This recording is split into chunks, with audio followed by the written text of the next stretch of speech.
창세기 하면 일반적으로 창조에 관한 많은 정보를 제공한 책이 창세기다 이렇게 일반적으로 생각해요. 그러면 우리가 생각해 봅니다. 정말 창세기가 창조에 관한 많은 정보를 제공한 책일까? 그럼 창세기가 전부 몇 장일까요? 창세기는 50장이죠.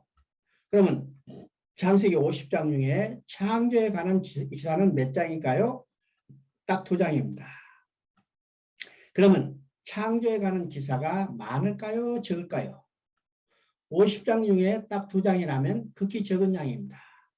그러면 이 말을 다른 말로 다르게 생각하면 창세기를 통해서 하나님께서 우리에게 창조에 관한 많은 정보를 제공하고 계시지 않다는 사실을 깨닫게 되는 겁니다. 그러면 창조에 관한 많은 정보를 제공하지 않는다면 하나님은 창세기를 기록한 목적이 무엇일까를 우리가 생각해 봅니다.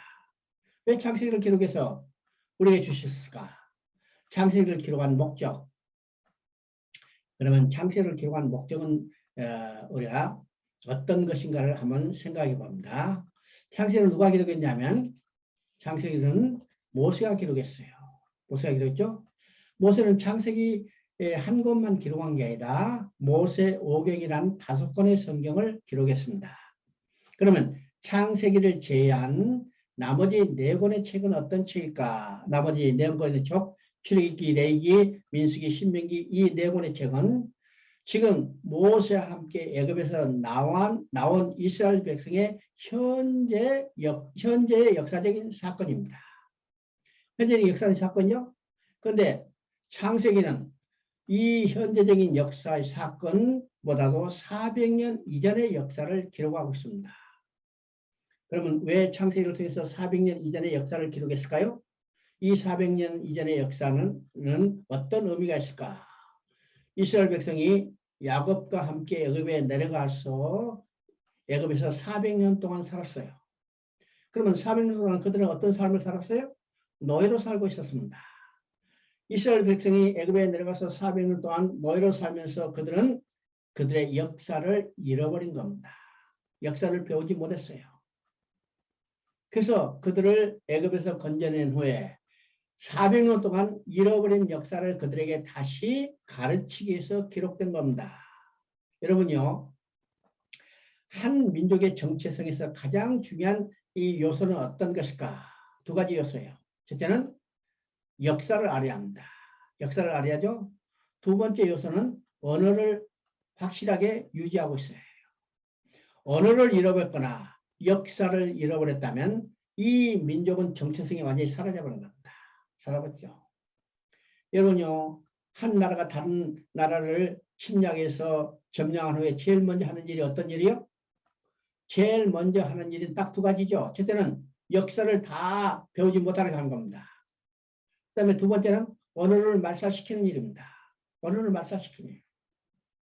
지금 중국이 조선족 또는 소수민족이 행한 일이 바로 이것이에요. 역사를 못 배우고 역사를 왜곡시키죠. 또 언어를 다 지금 이 소수민족 언어를 배우지 못하도록 지금 강압적으로 정책을 펴고 있습니다. 왜요? 민족성을 완전히 말살시키기 위해서입니다. 전부 한족화하기 위해서 이렇게 행하는 혜택이죠. 이스라엘 백성이 애굽에서 그들의 역사를 잃어버렸어요. 하나님은 이 모세를 통해서 잃어버린 역사를 다시 그들에게 교육하겠습니다. 또 지금 이스라엘 백성을 애굽에서 건져내신 그 구원의 하나님이 어떤 하나님인가를 알게 하는 거죠. 자, 이스라엘 백성을 애굽에서 건져낸 그 하나님, 구원의 하나님은 바로 창조주 하나님이시라는 것을 알게 하는 거예요. 창조주 하나님께서 이스라엘 백성을 애굽에서 구원해내신 그 하나님이고 또 어떻게 해서 구원낼까? 이스라엘 백성에게 조상에게 하나님이 약속하시고 그 약속을 어떻게 성취해 가는 과정을 바로 창세기를 통해서 보여주고 있는 겁니다. 그러면 창세기는 어떤 책일까요? 창세기는 성경 전체를 통해서 이루고자 하는 하나님의 일이 무엇인가를 큰 틀로 대의를 보여주는 것이 창세기라는 사실을 우리가 깨닫게 된 겁니다. 그래서 우리가 성경 전체를 볼 때 가장 핵심적으로 우리가 깨달아야 할 내용이 어떤 것일까? 바로 창세기의 내용입니다. 창세기 내용이죠. 그래서 창세기는요, 이스라엘 백성을 구원하는 것을 통해서 성령께서 후세대들에게 하나님께서 어떻게 구원 계획을 성취해 가시는가를 보여주려는 겁니다. 그래서 창세기는 단순히 역사의 전기가 아니요, 역사 인물이나 사건을 기록해 놓은 것이 아니고 그 사건과 인물을 주권적으로 사용하셔서 하나님께서 구원 계획을 어떻게 이루어 가시는가, 그 역사를 보여주려는 겁니다. 보여주는 거죠. 그러면 창세기 구조가 어떻게 됐을까? 우리가 창세기 구조를 보기 전에 우리가 성경 전체에 나타나는 하나의 사이클을 볼 수 있어야 해요. 그러면 성경 전체에 나타나는 사이클은 어떤 것일까? 첫째는요, 이 사이클은 성경에서 계속 반복되는 사이클입니다. 그러면 이 사이클은 어떻게 되어 있을까? 첫 번째는 하나님께서 나를 위하여 무슨 일을 해주시는 겁니다. 하나님께서 나를 위하여 무슨 일을 해주시는가? 두 번째 사이클의 두 번째 내용은 하나님이 나를 위하여 해주신 일에 대해서 내가 어떻게 반응하는가 하는 겁니다. 어떻게 반응하는 거죠? 세 번째는 그럼에도 불구하고 하나님이 나를 위하여 무슨 일을 해주시는가 합니다. 이것이 성경에서 반복되는 사이클이에요. 여기서 성경을 보면요, 성경은 하나님께서 이스라엘을 위해서 어떤 일을 해주시는가, 이스라엘은 그것에 대해서 어떻게 반응했는가, 그럼에도 불구하고 하나님은 어떻게 해주시는가. 이것이 이스라엘 대신 나죠. 하나님이 나를 위하여 무슨 일을 해주시는가, 나는 하나님이 해주신 일에서 어떻게 반응인가. 그럼에도 불구하고 하나님은 나를 위하여 어떤 일을 해주시는가. 이 하나의 사이클이 창세기에서 가장 아주 두드러지게 나타나고 있다는 사실을 우리가 보게 된 거죠. 그래서 창세기에 나타나는 이 사이클이 성경 전체 반복되는 사이클인 사실을 우리가 보게 됩니다. 그러면 창세기 구조는 어떻게 될까? 바로 이 사이클이 그대로 나타나는 것을 보게 됩니다. 창세기를요, 우리가 일반적으로 볼 때는 이제 두 부분으로 나눠서 봤죠.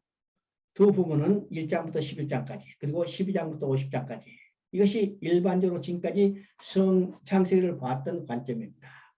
그래서 1장부터 11장까지는 네 가지 사건, 그죠? 창조와 타락과 심판과 홍수와 홍수 심판, 그 다음에 바벨탑 사건. 이 사건들의 의미가 무엇인가? 이것을 중점적으로 우리가 알아보는데 중심이 있었어요. 그리고 이제 12장부터는 네 사람의 중요한 인물, 아브라함과 이삭과 야곱과 요셉이라는 이 인물 중심으로 그 인물들이 어떻게 살았고 어떤 교훈을 우리가 받아야 할 건가, 이런 관점에서 우리가 성경을 봐왔어요. 그런데 우리가 구사 관점에서 성경을 볼 때 이 창세기를 세 부분으로 나눠서 본다. 이 세 부분으로 나눠보는 것은 성경에 나타나는 하나의 사이클이라고 했어요. 사이클. 그러면 첫 번째는 어떤 것이요? 하나님이 나를 위하여 무슨 일을 해주시는가? 그러면 1장, 2장에서 태초에 하나님께서 인간을 위해서 무슨 일을 하셨는가 합니다. 그렇죠? 이것이 1장, 2장에 나타나요. 태초에 하나님께서 인간을 위하여 무슨 일을 하셨나? 하나님은 천지 만물을 창조하시고 인간을 자기 형상대로 창조하셔서 그 하나님이 주신 천지 만물 가운데 두시고 인간과 하나님이 영원히 함께 살기를 원하셨어요. 이것이 1장, 2장에서 나타나는 하나님의 인간을 위하여 해주신 일입니다. 그러면 이 사이클의 두 번째는 어떠겠어요? 그에 대해서 인간이 어떻게 반응했는가 하는 겁니다. 그래서 3장부터 11장에는 하나님이 해주신 일에서 인간이 어떻게 보답했는가. 자, 인간이 어떻게 보답했어요? 내가 자식을 양육할 거늘 그들이 나를 거역할 거다.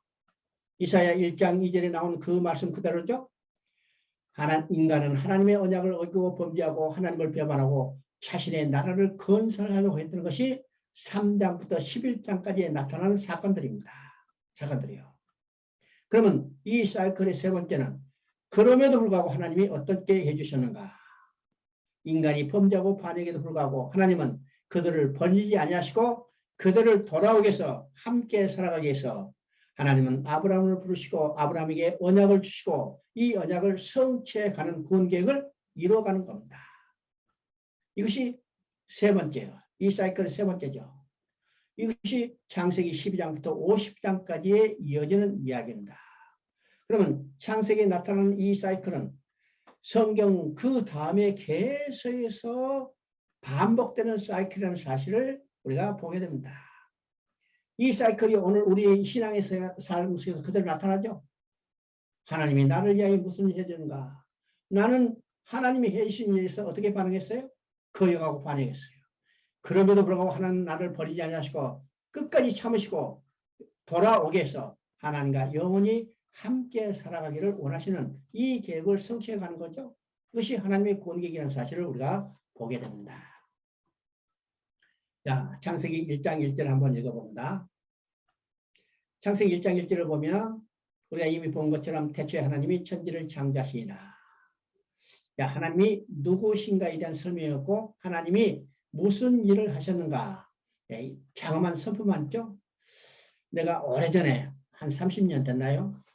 개포동이 이제 지금같이 그냥 활약이 될 때가 아니라 그때 아니 말죽거리라고 했죠. 말죽거리, 그죠? 여러분 기억하시는지 몰라요. 말죽거리예요. 내가 이제 군대에서 제대하고 그쪽 지역에서 살았어요. 그러면 그때는 어떻게 해요? 버스도 지금 잘 안 다니고 오랫동안 기다렸다가 이제 집으로 가는데 하루 밤 자고 나면 이제 5층짜리 빌딩이 그냥 하나씩 새어날 정도로 그게 이제 붕식의 시대가 있었어요. 그럼 버스 타고 가면 건물이 이제 하나 생겨나서 중공식을 하는겁니다. 그런데 어느 날 퇴근하는데 5층짜리 건물이 준공을 해요. 근데 이제 창밖으로 보니까 그 건물 현관 입구에 화강으로 이제 현관을 만들고 거기다가 성경구들이 써져 있어요. 성경구들이. 아마 그 건물 주인이 이제 교회 다니신 분이에요. 같아요. 그래서 성경구들을 써놨어요. 그 성경구들이 어떻게 썼는가? 하나님이 태초에 천지를 창조하시니라. 딱 볼 때는요. 아, 여기 신실한 사람이라 참 현관 입구에 성경구를 써놨다 이렇게 했는데 집에 가서 그것을 되새겨 보니까 뭔가 조금 이상하잖아요. 조금 이상하. 하나님이 태초에 천지를 창조하시니라. 하나님이 태초에 천지를 창조하시니라. 그래서 성경을 보니까 어떻게 됐어요? 태초에 하나님이 천지를 창조하시니라 됐어요. 그래서 얼른 생각했는데 야, 이 사람 성경 문제를 모르고 잘못 썼구나. 이렇게 생각했는데 곰곰이 생각하니까 이 사람이 성경 제대로 쓴 겁니다. 그죠? 성경 제대로 썼어. 주가 제일 앞으로 나와야 하잖아요. 하나님이 태초에 천지를 창조하시니라. 근데 우리 성경은요. 왜 주가 뒤로 나와 있는지 모르겠는데 하여튼 어떻든지 간에 여기는 주어는 하나님이고 하나님이 태초에 천지를 창조하시는가. 하나님이 천지를 창조했다는 선포로 지금 성경은 시작된 거예요. 예, 아까 얘기한 것처럼 역사의 주인은 하나님이시고 모든 역사는 주권자는 하나님이라는 사실을 선포해 가는 겁니다. 뿐만 아니라 우주 만물을 만들어진 것은 우연히 만들어진 게 아니라 하나님이 창조의 선물이라는 사실을 우리가 선포하는 거예요. 이 한마디를 통해서 진화론이 여기에 끼어들 여지가 없는 겁니다. 하나님이 우주 만물을 창조하셨다는 사실을 선포하는 겁니다. 선포하는 거죠. 자, 우리 이제 1장을 보면요. 창조의 과정이 쭉 나옵니다. 창조의 과정이 나오죠. 그래서 2장 1절을 보면 하나님이 천지 만물을 다 이루시니라 이렇게 나와요. 그러면 2장 1절에 다 완성을 선언하기 때문에 1장에는 하나님이 창조의 과정을 쭉 설명하고 있죠. 그러면 첫날부터 역set날까지 하나님이 우주 만물을 창조해요. 공하고 혼돈하여 흑암이 가득한 것을 하나님은 질서를 부여하고 그 공한 것을 채우고 이 모든 것을 다 창조했는데 그러면 이 창조 과정 속에 하나님이 어떤 재료로 어떤 방법으로 만드셨는가에 대한 아무런 설명도 없어요. 그렇죠? 어떤 재료로 어떤 방법으로 만드는 것은 이건 과학적인 접근입니다. 과학적인 접근이죠. 그러면 어떤 재료로 어떤 방법으로 만드는가 과학적인 정보에 대해서는 아무것도 언급하지 않다는 것은 어떤 의미요? 어떤 의미일까? 우리가 창세기를 통해서 어떤 재료로 어떤 방법으로 만든가 과학적인 정보를 얻기 위한 노력을 한다면 결코 얻을 수 없다는 것을 보여주고 있어요. 왜요? 하나님이 가르쳐주지 않았잖아요. 하나님이 가르쳐주지 않았다면 알 수 없잖아요. 왜 안 가르쳐줬을까요? 어떤 재료로 어떤 방법으로 만든가요? 과학적인 정보에 대해서는 중요하지 않다는 거예요. 쉬운 말로 말해서는 알 필요 없다는 거예요. 알 필요 없다. 몰라도 된다는 거예요. 몰라서 되는 거죠. 이러니요, 어떤 엄마가 이제 호기심 많은 3살짜리 어린아이 손잡고 가요. 근데 아이가 호기심이 많으니까 물어보죠. 엄마, 날 어떻게 낳았어? 그죠? 어떻게 낳았어? 그럼 엄마가 뭐라고 그래요? 야, 몰라도 돼. 안 가르쳐주잖아요. 몰라도 돼. 어떻게 낳는가 몰라도 돼요. 중요한 것은 왜 낳는가요? 그렇죠? 왜 낳는가? 낳은 목적이 무엇인가? 그것을 우리가 정확히 알아야 합니다. 그러면 우리가 1장의 창조 과정을 통해서도 우리가 알아야 할 것은 창조의 방법이 아니라 과학적인 지식 정보가 아니라 하나님이 창조의 목적이 무엇일까? 하나님의 마음이 무엇인가를 우리가 정확히 알아야 합니다. 그러면 이 창조 과정 속에 반복되는 세 마디가 있어요. 그 세 마디는 첫째는 하나님이 이르시되, 두 번째는 그대로 되니라, 세 번째는 하나님이 보시기에 좋았다는 말입니다. 그러면 이 말이요, 하나님이 이르시되 그대로 되니라 보시기에 좋았다는 말이 7번에서 11번까지 반복되죠. 자, 똑같은 말이 반복되는 것은 그 말씀이 중요하기 때문입니다. 그 말씀이 중요하기 때문이죠. 그러면 하나님이 이르시되, 다른 말이면 하나님이 말씀하시되, 이것은 어떤 의미일까요? 말한다는 것은 그 말하는 사람의, 그 말 속에 말하는 사람의 생각과 사상, 계획과 목적이 들어있어요. 오늘 내가 여러분에게 지금 말하고 있죠. 이 말에는 분명한 목적이 있습니다. 분명한 목적이 있어요. 그 목적은 뭘까요? 우리가 성경을 보다 쉽게 이해할 수 있도록 우리가 함께 살펴보는 겁니다. 그 목적이 아니라면 나는 지금 헛소리하는 거죠. 나는 헛소리하고 있는 게 아니에요. 분명한 목적과 계획을 가지고 여러분에게 말씀하고 있어요.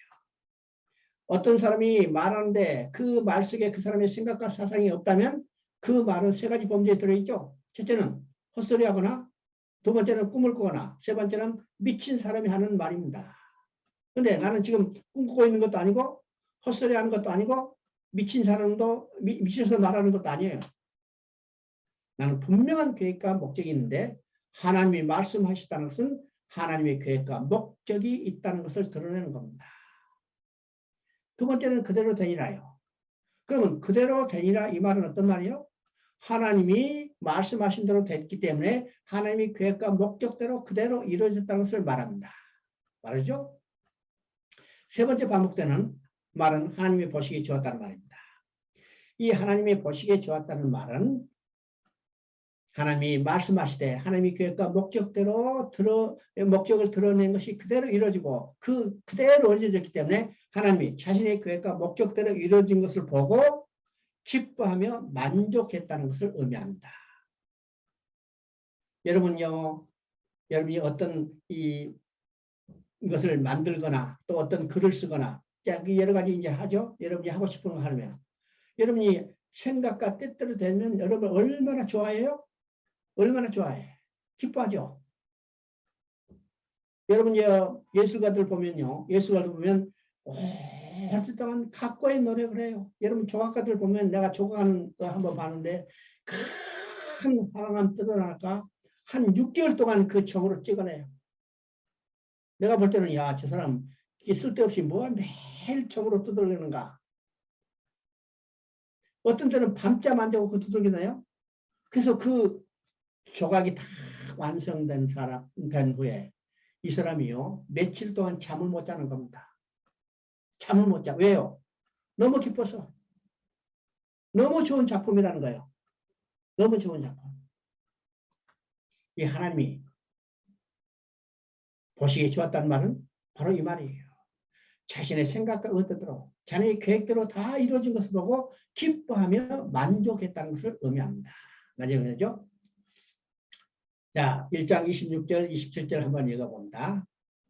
1장 26절, 27절은 인간의 창조의 내용입니다. 인간의 창조 내용이죠. 하나님이 이 시대 우리의 형상을 따라 우리의 모양대로 우리가 사람을 만들고 그들로 바다의 물고기와 하늘의 새와 가축과 온 땅과 땅에 기는 모든 것을 다스리게 하지 하시고 하나님이 자기 형상 곧 하나님의 형상대로 사람을 창조하시되 남자 여자를 창조하셨으니 여기 이제 인간을 창조하는 내용이죠. 여기서 인간을 창조하는 내용, 이 내용에 대해서는요, 많은 학자들이 많은 연구가 있었어요. 그래서 그 연구 내용이 하도 많기 때문에 우리가 다 읽을 수도 없어. 또 우리가 읽는다 하더라도 그걸 다 이해하기도 쉽잖아요. 왜요? 너무나 심하게 생각하기 때문에. 근데 우리가 믿음의 관점에서 이것을 해석하면 아주 간단한 거예요. 여기서 두 가지 문제가 있습니다. 우리라는 말이 있어요. 그 다음에 형상과 모양에 따른 말이 있습니다. 여기서 우리라는 말은 복수로 나와 있죠? 복수로 나와요. 내가 아니고 우리예요. 자, 우리라는 말은 하나님께서, 우리라는 것은 삼위 하나님이 나를 창조하기 위해서, 인간을 창조하기 위해서 협의를 했다는 겁니다. 놀라운 이야기죠? 인간을 짓기 위해서 삼위 하나님이 함께 역사했다는 것을 보게 되는 겁니다. 뿐만 아니라 형상을 따라 모양대로 지었다고 했습니다. 그러면 형상을 따라 모양대로 지었다는 의미가 뭘까요? 우리가 형상 모양 하니까 야, 인간이 가지고 있는 이 모양, 이 형상이 하나님의 이 형상, 하나님의 모양인가 이렇게 생각하기 쉬워요. 근데 우리가 가지고 있는 이 육신의 모양은 하나님의 모양, 형상이 아니라는 거예요. 왜요? 하나님은 물질적인 존재가 아니라 어떻게 해요? 영적인 존재예요. 그렇기 때문에 우리가 가지고 있는 이 육신의 모양이 아니라는 거죠. 그러면 영적인 존재이신 하나님께서 자기의 형상, 자기의 모양대로 인간을 지었다는 의미가 뭘까요? 이것이 이제 2장 7절에서 봅니다. 여호와 하나님이 땅의 흙으로 사람을 지으시고 생기를 그 콜에 부어넣으니 사람이 생명이 되니라. 그러면 인간은 어떤 존재예요? 흙으로 지었어요. 자, 흙으로 지었으면 이건 사람이요, 사람이 아니요? 응? 흙으로 지었다. 사람이요, 사람이 아니요? 여러분요, 쉽게 이야기하면 마네킹을 보고 사람이라고 해요, 사람이 아니라고 그래요? 아니잖아, 사람 아니잖아요. 흙으로 지었지만 그건 사람이 아니요. 사람의 모양은 가지고 있지만은 사람이 아니요. 언제 사람이 됐어요? 하나님께서 생기를 그 코에 불어넣으니 사람이 생명이 된다고 했습니다. 그러면 인간에게는 뭐가 들어왔어요? 흙으로 지은 사람 모양의 이 모양 속에 하나님께서 하나님의 생기, 하나님의 영을 불어넣었으니 드디어 사람이 됐어요. 그러면 모양과 형상대로 지었다는 것은 인간에게 뭐가 들었다는 것이요? 하나님의 영, 하나님의 생명이 들었다는 겁니다. 그러면 하나님이 인간을 자기의 생기를 불어넣었다. 그것을 통해서 인간을 지었다는 것은 어떤 목적이냐면 하나님을 닮은 인격적인 존재로 지으셔서 하나님과 교제가 가능한 대상으로 지으셨다는 거예요. 그렇죠? 이것이 인간을 지은 하나님의 특별한 의도, 목적입니다. 목적이죠? 자, 1장 28절 한번 읽어봅니다. 1장 28절. 자, 1장 28절은 하나님이 인간을 자기의 형상, 자기 모양대로 지으시고 인간이 주신 복입니다. 그러면 1장 28절은 어떤 내용일까? 1장 28절 하나님이 그들에게 복을 주시며 하나님이 그들에게 이르시되 생육하고 번성하여 땅에 충만하라. 땅을 정복하라. 바다의 물고기와 하늘의 새와 땅에 움직이는 모든 생물을 다스리라 하시니라. 자, 여기서는요. 하나님께서 인간을 자기 형상, 자기 모양대로 지으시고 인간에게 복을 주셨다고 했습니다. 그러면 인간에게 주신 복이 어떤 것인가를 우리가 알아야 합니다. 그렇죠? 그러면 하나님이 그들에게 복을 주시되 그렇습니다. 그들에게 복을 주시되 그러면 인간에게만 복을 주셨는가? 아니에요. 누구에도 복을 줬어요? 1장 22절을 보면 하나님께서 지으신 생물에게도 복을 주셨어요. 여러분 1장 22절 한번 읽어봅니다.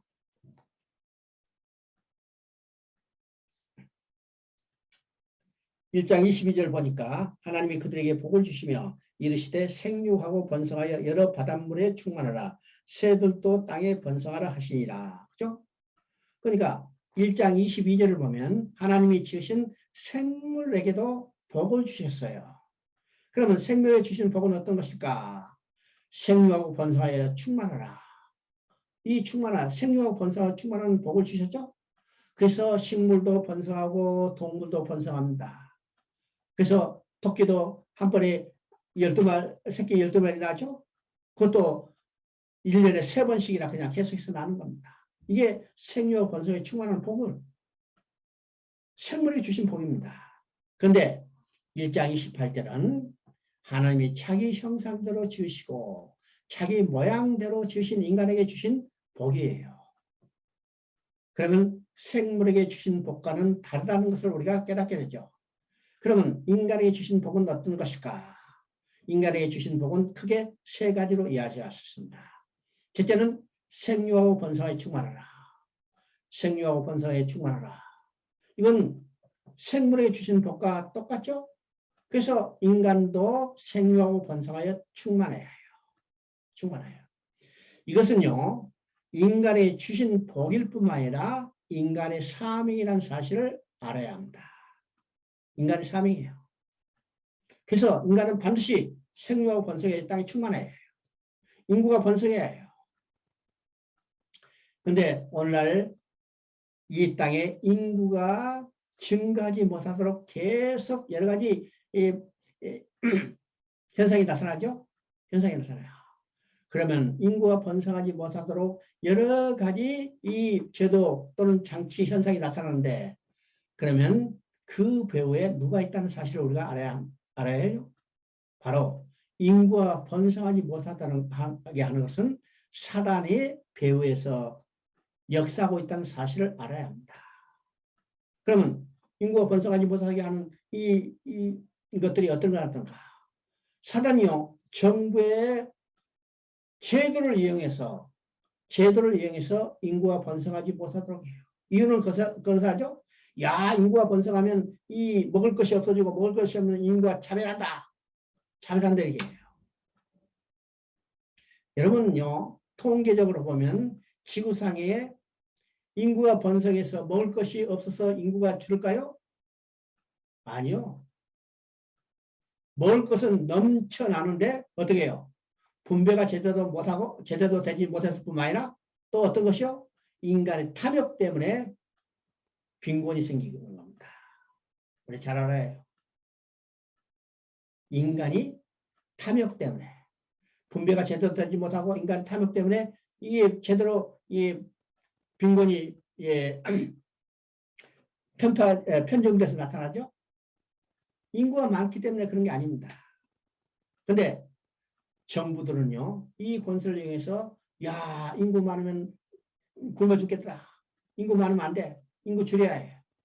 여러분 보세요. 지금까지 인구 억제 정책을 써는 나라일수록 지금 아주 큰 난간에 봉치가 있어요. 인구의 가족계획을 제일 먼저 실행했던 나라가 어떤 나라면 불란서였습니다. 불란서가 인구계획을 국가적으로 제일 먼저 수행했는데 어떻게 해요? 인구수가 줄으니까 어떻게 해요? 지금 난민이고 뭐가 다 받아들여요.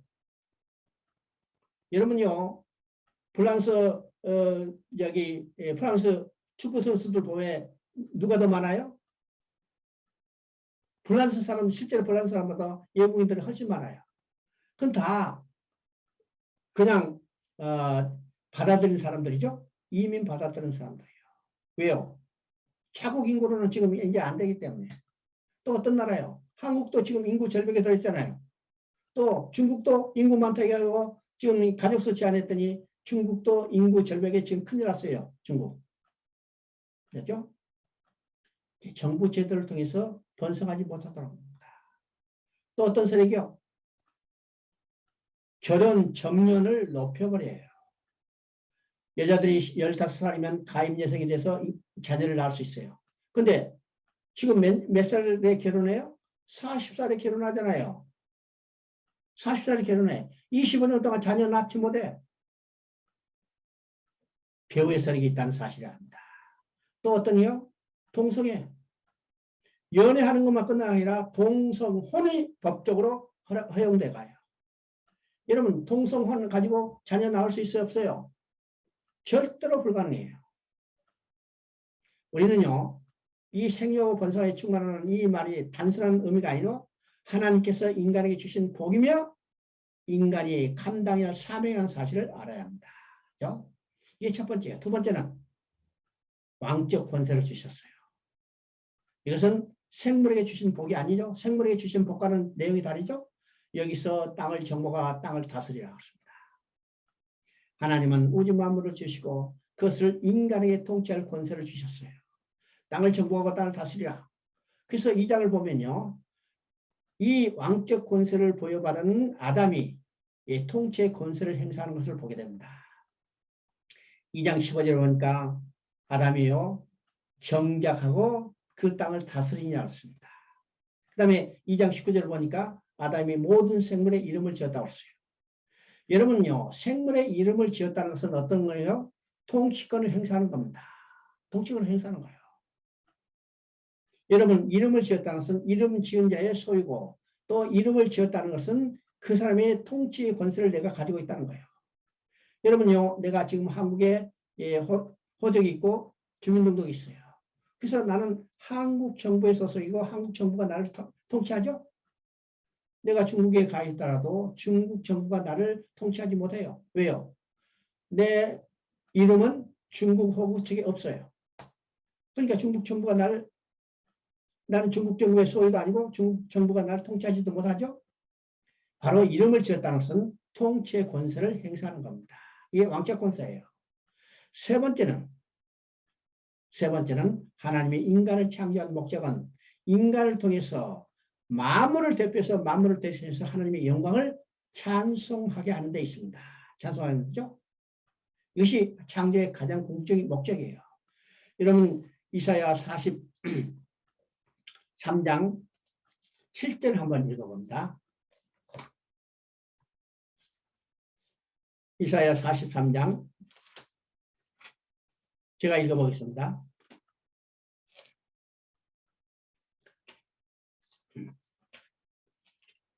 (43장 7절을) 보면 내 이름으로 불려지는 모든 자 곧 내가 내 영광을 위하여 창조한 자를 오게 하라. 그를 내가 지었고 그를 내가 만들었느니라.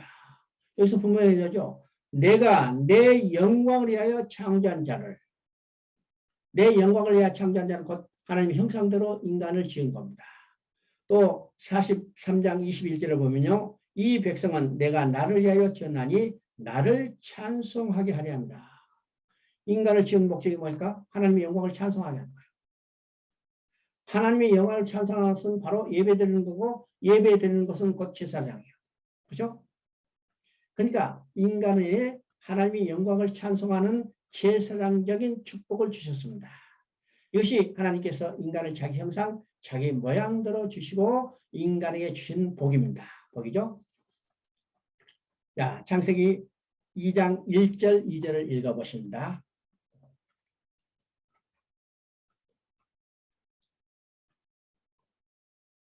창세기 2장 1절을 보면 천지와 만물이 다 이루어지니라. 하나님이 그가 하시던 일을 일곱째 날에 마치니 그가 하시던 모든 일을 거치고 일곱째 날에 안식하시니라 했습니다. 여기서 이제 2장 1절, 2절에서는 중요한 두 가지 단어가 나옵니다. 그 개념은 어떤 것인가? 첫째는 완성이에요. 두 번째 개념은 안식입니다. 안식. 그래서 여기서 우리가 기억해야 할 중요한 내용은 완성과 안식입니다. 완성과 안식. 이 완성과 안식은요, 함께 동시에 가는 겁니다. 안식이기 때문에 안식을 누릴 수 있는 거예요. 안식하신 목적이 하나님의 안식을 위해서입니다. 그죠? 그러니까 이 완성과 안식은 뗄 수 없는 아주 결합된 하나의 뭉치죠. 완성을 해야만 안식할 수 있고, 안식하시기 위해서 하나님은 하나님의 모든 일을 완성하시는 거예요. 완성하죠? 그러면 천지와 만물을 다 이루어지니라. 완성의 개념이죠. 이 완성의 개념은 이미 1장의 창조의 과정을 통해서 우리가 쭉 봤습니다. 그러면 하나님께서 창조한 목적은 우주 만물을 6대 만드시고 인간을 자기 형상대로 지으셨어요.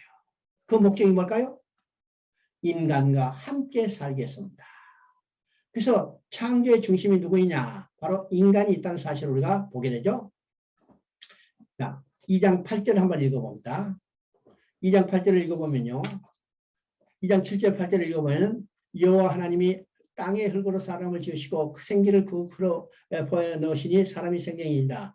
여호와 하나님이 동방의 에덴의 동산을 창설하시고 그 지으신 사람을 거기 두시고, 그죠? 그러니까 8절을 보니까 여호와 하나님이 동방의 에덴을 창설하시고, 그죠? 그 지으신 사람을 거기 두시니라. 그러면 동방에 창설한 에덴의 목적이 뭘까요? 사람이 살아갈 환경을 조성하는 것입니다. 환경을 조성하는 거죠. 그러니까 창조의 1차적인 목적은 인간이 살아갈 환경을 조성한 겁니다. 여러분 이제 자매님들 자녀를 낳았어요. 여러분요, 내가 임신했다는 사실을 깨달으면 뭘 시작해요? 태어날 자녀가 태어나서 살아갈 환경을 조성한 겁니다. 포대기도 준비하고 배내도 준비하고 예, 젖병도 준비하고 여러 가지를 준비하죠. 다 준비해 놓은 후에 예, 자녀를 출산하면 출산된 자녀는 태어난 이 자녀는 엄마가 준비하는 이 환경 속에 들어가서 사는 거예요. 그러면 포대기도 준비하고 배내도 준비하고 이 기저귀도 준비하고 기저귀도 준비하는 것은 목적이 뭘까요? 태어난 아이가 살아갈 환경을 준비하는 거죠. 중심에 누가 있어요? 태어난 아기에 있습니다. 하나님 창조의 중심도 누가 있어요? 우주 만물을 창조한 목적도 인간의 중심이 있다는 사실입니다. 인간의 중심에 있죠. 이사야 45장 18절을 읽어도 나옵니다. 하늘을 창조하시니 그는 하나님이시니 그가 땅을 지으시고 그것을 만드셨으며 그것을 견고하게 하시되 혼돈하게 창조하지 아니하시고 사람이 거주하게 그것을 지으신다니. 나는 여호와라 나 외에 다른 이가 없느니라.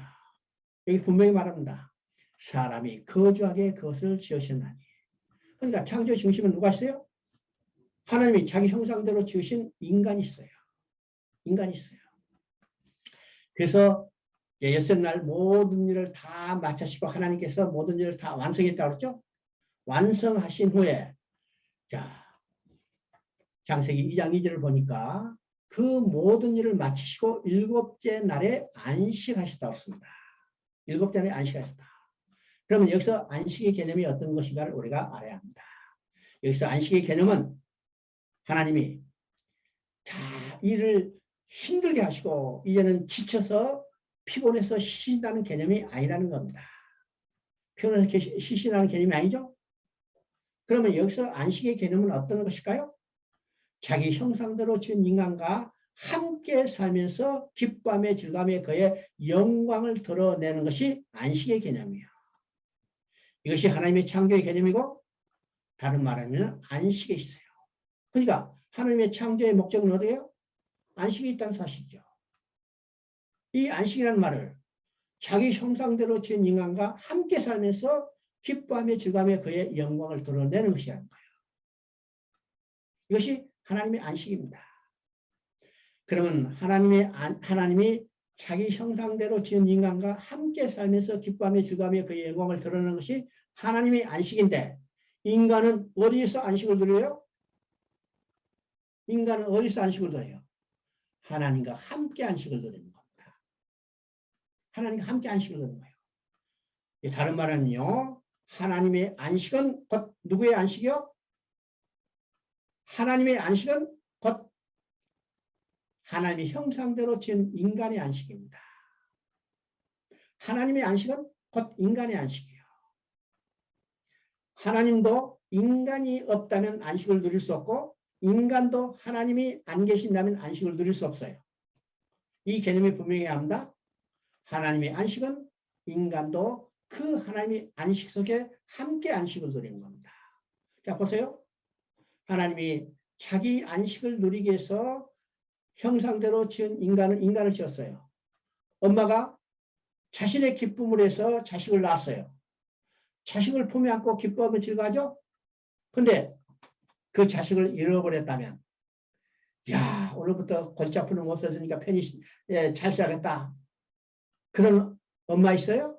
그런 부모 있어요? 없잖아요. 같이 살 때는 말도 안 듣고 주저 패고 싶지만은 어떻게 해요? 딱 잃어버리는 순간에 부모는 완전히 그 마음이 공황 상태에 빠집니다. 공황에 빠져버려요. 아무 생각 없죠? 반대로 엄마를 잃어버린 이 아이는 어떻게 해요? 어떻게 해요? 그 순간 안식이 사라지고 슬픔과 두려움에서 놀라워요. 언제 안식이 회복돼요? 하나님은 부모는 잃어버린 자식을 찾았을 때예요. 자식은 부모를 찾아서 엄마 품속에 다시 안겼을 때 안식이 회복되는 거죠. 이게 안식의 개념이 어떤 것인가를 우리가 확실히 알아야 합니다. 그래서 하나님이 안식을 누린 것이 창조의 목적이라면 인간도 하나님의 안식 속에 함께 안식을 누리게 되는 것을 우리가 보게 됩니다. 자, 창세기 2장 18절 한번 읽어봅니다. 창세기 2장 17절 한번 읽어봅니다. 창세기 2장 10절 선악을 알게 한 나무의 열매를 먹지 말라. 내가 먹는 날에는 반드시 죽으리라 하시니라. 자, 우리가 이 말씀을 일반적으로 생각할 때 금지 명령이라고 이렇게 생각해요. 물론요, 문자적으로만 보면요, 이거 금지 명령이에요. 선악을 알게 한 나무의 열매는 먹지 말라. 그렇죠? 먹지 말라. 예, 먹지 말라. 금지했어요. 먹는 날은 반드시 내가 죽으리라. 그러니까 먹지 말라. 문자적으로 보면요, 바로 금지 명령이에요. 금지 명령. 그래서 하나님이 금하신 것을 어겼고 범죄했다. 이렇게 이야기하지만은 우리는요, 하나님께서 왜 선악을 알게 한 나무의 열매를 거기다 두시고 먹지 말라고 하셨을까? 우리가 하나님의 마음을 헤아려 봐야 해요. 헤아려 봐야죠. 왜 선악을 알게 한 나무의 씨가를 거기 이제 나무를 거기다 심어 두시고 그 열매를 먹지 말라고 하셨을까? 하나님의 마음이 어떤 것일까? 이렇게 생각해 봅니다. 자, 지금 날씨가 추워지니까 요새는 아파트니까 난방시설이 잘 됐지만은 옛날 같으면 어때요? 그냥 우풍이 그냥 헤어리치는 그런 집들이 많았죠. 아무리 불 때도 방이 따뜻하지 않아. 그래서 자녀를 키우는 아빠가 자녀들 따뜻하게 해서 난로를 하나 사왔어요. 난로 딱 방 가운데 두죠. 그럼 난로에 딱 불이 들어오면 어떻게 해요? 불이 새빨갛게 돼요. 그 어린아이들은요, 호기심이 있으니까 자꾸 건들고 싶어. 건들고 싶어. 아빠가 뭐라 해요? 야, 이거 건들면 안 돼! 혼난다! 그러죠. 근데 얘들은 어떻게 해요? 그 말 들지 않고 그 빨간 불이 호기심에서 계속 손가락을 넣고 싶어요. 그래서 아빠가 없을 때 살짝 손가락을 넣어봤더니 어떻게 해요?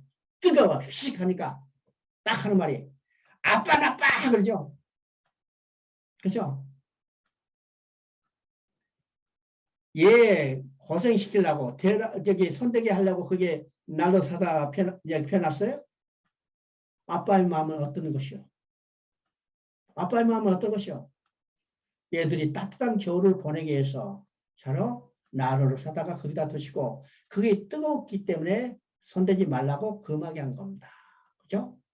그러면 선악을 알게 한 나무의 열매를 먹지 말라. 먹으면 너는 반드시 내가 주리라. 이 말은 어떤 의미일까? 이 말은 하나님께서 그 백성과 영원히 함께 살기 위해서 주신 언약이에요. 언약이죠? 인간이 이 언약만 지켰다면 하나님 나라에서 하나님의 사랑 안에서 하나님의 공급을 받으며 하나님의 보호를 받으며 하나님과 영원히 함께 살 수 있었어요. 문제는 뭘까? 인간이 이 언약을 지키지 못했던 것입니다. 난로에 손대지 마라! 했는데 손을 넣었다는 데 있어요. 그렇죠? 손을 넣었다는 데 있습니다. 그러면 이것은 근본적으로 하나님이 그 백성과 영원히 함께 살기 위해서 주신 언약이라는 사실입니다. 그러면 성경을 통해서 하나님은 인간과 어떤 관계를 유지하며 살기를 원했었을까? 인간과 영원히 함께 살기를 원해서 주시는 관계는 성경을 세 가지 관계로 이야기합니다. 세 가지 관계 이야기하죠. 자, 이 세 가지 관계는요, 창세기부터 계시록까지 계속 반복해서 하나님과 인간의 관계를 서술하고 있어요. 첫째는 어떤 관계인가? 하나님이 하나님 나라를 건설할 때 하나님과 인간의 관계는 왕과 백성의 관계라는 겁니다. 자, 왕은 누구실까? 하나님이요. 백성은 하나님이 자기 형상대로 지은 인간이요. 그러면 나라에 왕이 있고 백성만 있다면 나라가 성립될 수 있는가? 아니요. 더 중요한 것은 왕이 백성을 다스리는 법이 있어야 해요. 법이 있어야죠. 그러면 법은 주권은 뭘로 나타나요? 주권 법으로 나타나고 명령으로 나타나요.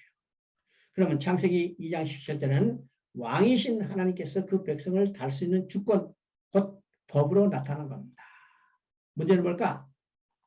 백성된 인간이 이 법을 지키지 못했던 것입니다.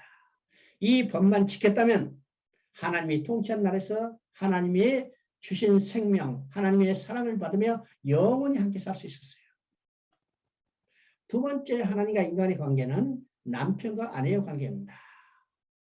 여러분, 하나님과 인간의 관계, 남편과 아내의 관계하니까 여러분이 생소하게 생각할지 모르지만은 성경은요, 창세로부터 시작해서 계시록까지 계속 하나님과 인간의 관계를 세 가지 남편과 아내의 관계로 이야기합니다. 여러분, 계시록 19장을 보면요, 어린 양의 혼인잔치가 나옵니다. 그러면 그 혼인잔치에서 신랑은 누구예요? 어린 양 대신 예수 그리스도예요. 신부는 구원받은 우리들죠. 그러면 그리스도와 우리의 관계는 누구의 관계예요? 신랑과 신부의 관계예요. 성경에서 하나님과 인간의 관계는 남편과 아내의 관계로 계속해서 반복해서 이야기합니다. 그렇죠? 그러면 남편과 아내가 되기 위해서는 어떤 관계예요? 바로 결혼의 관계입니다. 결혼해야만 아내라 부를 수 있고 결혼해야만 남편이라 부를 수 있어요. 아무리 예쁜 여자가 많다 하더라도 결혼하지 않으면 아내라 부를 수 없어. 아무리 멋있는 남자가 많다 하더라도 결혼하지 않으면 남편이라 부를 수 없어요. 남편과 아내가 되기 위해서는, 관계가 되어서는 반드시 결혼해야 해요. 결혼해야죠? 그러면 여기서 중요한 개념이 있습니다. 남녀가 결혼하기 전에 두 사람이 만나서 눈이 뿅 가자 사랑하게 되죠. 그러면 이 사랑하게 되는 관계는 어떤 관계예요? 항상 함께 있고 싶어 원하는 마음입니다. 함께 하고 싶은, 함께 있고 싶은 마음이에요. 그런데 결혼하기 전에는 어떻게 해요? 둘이 사랑하지만은 함께 있기가 쉽잖아요. 주말에 만났다 또 헤어져. 또 가끔 전화해. 만날 수가 없죠. 그래서 어떻게 해요? 결혼하는 겁니다. 결혼해요. 왜 결혼해요? 사랑하기 때문에. 목적이 뭐예요? 함께 살기 위해서요. 그래서 지금까지 사랑하지만은 함께 살지 못했던 이 두 남녀가 결혼하게 되면 이제는 한 집에 살고 한 방에 살고 한 이불 속에 사는 거예요. 이게 결혼이요. 그러면 결혼할 때 뭐가 필요해요? 결혼할 때 서약이 필요한 겁니다. 서약이 필요한 거예요. 결혼은 이 서약을 통해서 비로소 성립되는 겁니다. 성립되죠? 그래서 하나님과 인간의 관계가, 남편과 아내의 관계가 성립되기 위해서는 어떻게 해요? 서약이 있어야 해요. 그 서약이 뭘까? 바로 창세기 2장 17절입니다. 그래서 호세아 6장 7절을 한번 읽어보시면요. 여러분 이제 한번 읽어보십니다. 호세아 6장 7절을 읽으면 그들은 아담처럼 언약을 어기고 거기에서 나를 반역하였다고 했습니다. 여기서 지금 아담이 아담처럼 언약을 어겼다고 얘기했죠? 그러면 아담이 어긴 언약은 어떤 것이요? 창세기 2장 17절 선악과를 따먹은 거예요. 그러니까 선악과를 따먹은 그것도 창세기 2장 17절도 성경이 분명히 언약이라고 말하죠. 언약이라고 했습니다. 자, 세 번째 관계는 하나님과 인간의 관계는 아버지 아들의 관계입니다. 아버지 아들의 관계. 이 아버지 아들의 관계는 순종의 관계입니다. 순종의 관계죠. 그런데 이 아버지 아들의 관계는 육신의 아버지와 아들의 관계보다 훨씬 더 강한 겁니다. 육신의 아버지 아들의 관계는 유하는 관계예요. 이 유하는 관계는 두 가지 방면으로 나타나는데 첫째는 시간적으로 유한한 겁니다. 이 시간적으로 유하는 것은 여러분요, 내 육신의 내가 아버지가 돼서 이 아버지는 언제까지 아버지 노릇할 수 있어요? 내가 이 땅에 살아있는 동안만 아버지 노릇할 수 있어요. 살아있는 동안에도 내가 온전한 시간 아버지 노릇 다 못해요. 그죠? 시간적으로 유한하죠? 근데 하나님은 영원부터 영원까지 내 아버지시라. 영원부터 영원까지 내 아버지예요. 하나님이 아버지 노릇하는 시간적으로 무한한 관계입니다. 또 능력적으로 내가 육신의 아버지는 능력적으로 유한해요. 여러분 내가 자녀가 요구하는 것, 자녀가 원하는 것, 자녀가 필요한 것 모든 것을 다 해줄 수 있어요? 10분의 1도 못하는 거예요. 10분의 1도 못해. 그러나 하나님께서는 내 자녀의 모든 필요를 채워주시는 분입니다. 모든 욕심을 채워주는 분이 아니라 모든 필요를 채워주시는 분이에요. 그들의 마음과 생각까지도 다 알고 계신 분이에요. 이게 무한한 관계죠. 이것이 아버지 아들의 관계입니다. 그런데 이 관계는 어떤 관계예요? 순종의 관계입니다. 그래서 하나님께서는 인간과 영원히 함께 살기 위해서 인간에게 언약을 주시는데 이 언약이 창세기 2장 17절이라는 사실을 우리가 알아야 합니다. 그러면 인간과 하나님의 관계는 언약의 관계고 인간 편에서는 믿음의 관계라는 사실을 우리가 깨달아야죠. 그럽니다. 창세기 2장 18절 한번 읽어봅니다. 창세기 2장 18절 여호와 하나님이 이르시되 사람이 혼자 사는 것이 좋지 아니하니 내가 그를 위하여 돕는 배필을 지으리라 하시니라.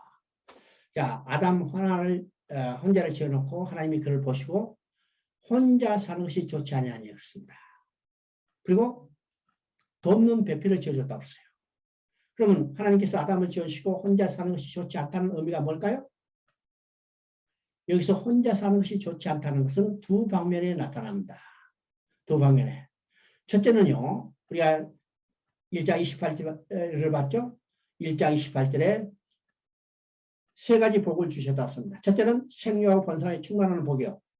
두 번째는 왕적 권세요. 세 번째는 제사장 축복입니다. 그러면 이 첫 번째 생육하고 번성에 충만하는 것은 인간에 주신 사명일 뿐만 아니라 인간에 주신 복이라고 했죠. 그러면 아담 혼자 딱 지어놨는데 아담 혼자서 생육하고 번성하게 충만할 수 있어요? 아담 혼자서 생육하고 번성하게 충만할 수 있어요? 절대로 불가능해요. 이 혼자 사는 것이 좋지 않다는 첫 번째 의미는 하나님이 주신 복과 사명을 누릴 수 없다는 거예요. 누릴 수 없다. 두 번째 의미는 혼자 사는 것이 좋지 않다는 것은 인격적인 교제의 대상이 없다는 겁니다. 아담이 생물 이름을 다 지어서 다 지나갔는데 코끼리 보니까 자기의 인격적인 교제의 대상이요? 아니요. 호랑이 보니까 인격적인 교제의 대상이요? 아니요. 인격적인 교제의 대상이 없다는 겁니다. 이것이 혼자 사는 것이 좋지 않다는 말입니다. 인간이 가장 비참한 것이 어떤 것일까? 교제의 대상이 없는 것이 인간이 가장 비참한 거예요. 형벌의 가장 무서운 건 뭘까? 바로 독방에 가둬버린 겁니다. 이게 인격적인 교제의 대상이 없다는 거죠. 이것이 혼자 사는 것이 좋지 않다는 거예요. 그래서 하나님은 돕는 배필을 지어줬다고 했어요. 그러면 돕는 배필은 어떤 것일까? 인격적인 교제의 대상으로 지으신 겁니다. 그러면 남자 여자는 어떤 것이요? 동등한 인격적인 교제의 대상입니다. 교제가 되기 위해서는 어떻게 해요? 동등한 인격적인 존재가 되어야 해요. 남자 여자는 동등한 인격적인 교제의 대상이죠. 두 번째는 다른 기능을 가져야 해요. 다른 기능. 그래서 남자 여자는 다른 기능을 가지고 있어요. 그 말은 어떤 말일까?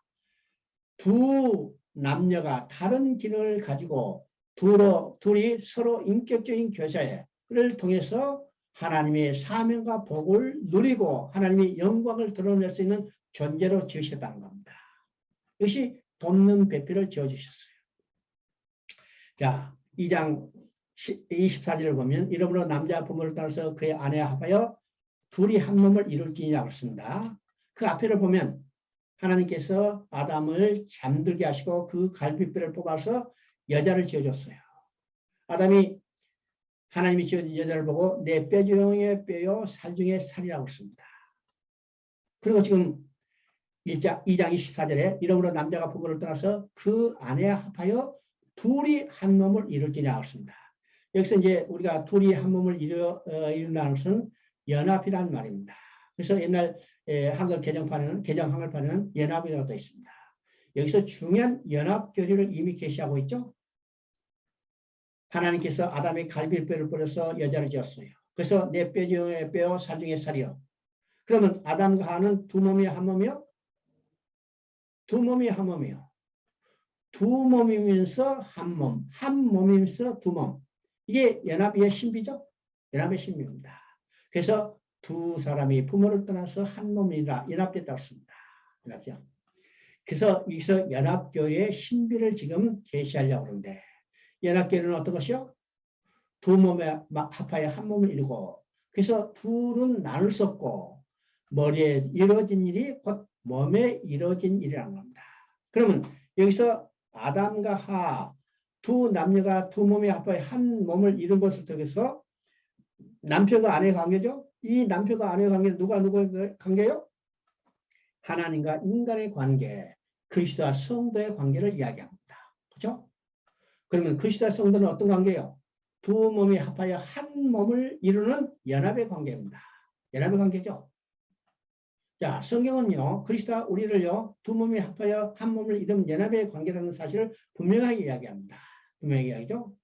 자, 에베소서를 보면요, 교회를 그리스도의 몸이라고 해요. 그리스도의 몸이라고 그러죠. 또 에베소서에 나온 말은 그리스도는 교회의 머리라. 이 골로새서도 똑같이 나오죠. 그리스도는 교회의 머리지만 성도는 뭐예요? 교회의 지체라고 씁니다. 지체. 그러면 몸은 머리와 지체로 이루어졌죠. 머리와 지체로 이루어졌어요. 머리와 지체는 나눌 수가 없습니다. 나눌 수 있어요? 나눌 수 없잖아요. 그래서 머리와 몸은 한 몸으로 이루어졌고 머리와 몸은 지체는 나눌 수 없어요. 나눌 수 없어. 그런데 머리에 이루어진 일이 이미 지체에 이루어진 일입니다. 이런 일이에요. 이 연합계를 통해서 이야기하려고 합니다. 그러면 그리스도와 우리는 두 몸이 합해 한 몸을 이뤘기 때문에 연합된 관계이기 때문에 그리스도에게 이루어진 일이 곧 내게 이루어진 일이에요. 머리에 이루어진 일이 곧 지체에 이루어진 일이기 때문에 그리스도에게 이루어진 일이 곧 내게 이루어진 일이죠. 그래서 그리스도가 십자가에 못 박혔을 때 지체된 나도 연합된 나도 함께 십자가에 못 박혔어요. 여러분 십자가에 못 박혔어요? 못 박히지 않았어요? 이미 여러분은 옛사람은 십자가에 못 박혀 그리스도와 함께 죽었죠. 또 그리스도와 함께 장사됐고 그리스도와 함께 부활됐고 그리스도와 함께 하늘에 올라서 하나님 우편에 앉아있는 겁니다. 왜일까요? 그리스도와 우리는 두 몸이 합하여 한 몸을 이루는 연합됐기 때문이요. 연합됐기 때문이죠. 그래서 에베소서 5장 31절 32절을 보면 말합니다. 그러므로 사람이 부모를 떠나 그의 아내에 합하여 그의 둘이 한 육체를 이룰지니라. 이 비밀이 크도다. 나는 그리스도와 교회에 대해서 말하는 것 같습니다. 그러니까 남편과 아내의 관계가 두 몸이 합하여 한 몸을 이루는 것을 통해서 누구의 관계를 이야기해요? 그리스도와 교회의 관계를 이야기합니다. 그리스도와 성도, 그리스도와 나의 관계를 이야기합니다. 그래서 그리스도가 십자가에 못 박힐 때 나도 십자가에 못 박히고 장쓸 때 나도 함께 장사되고 부활할 때 나도 함께 부활했고 그리스도가 하늘에 올라 하나님 우편에 앉아있을 때 나도 그리스도와 함께 하늘에 앉힌 바 되어 있다는 사실이에요. 여러분 지금 실체는 어디 있어요? 죽을 육신의 몸은 이 땅에 지금 여기 앉아있지만 우리의 실체는 하나님 우편에 앉아있다는 사실을 우리가 확실히 알아야 해요. 우리의 신앙은 어떤 것일까? 하나님의 우편에 앉아있는 나의 실체를 바라보고 전진해 가고 진행해 가는 것이 나의 신앙이라는 사실을 우리가 알아야죠. 알아야 합니다.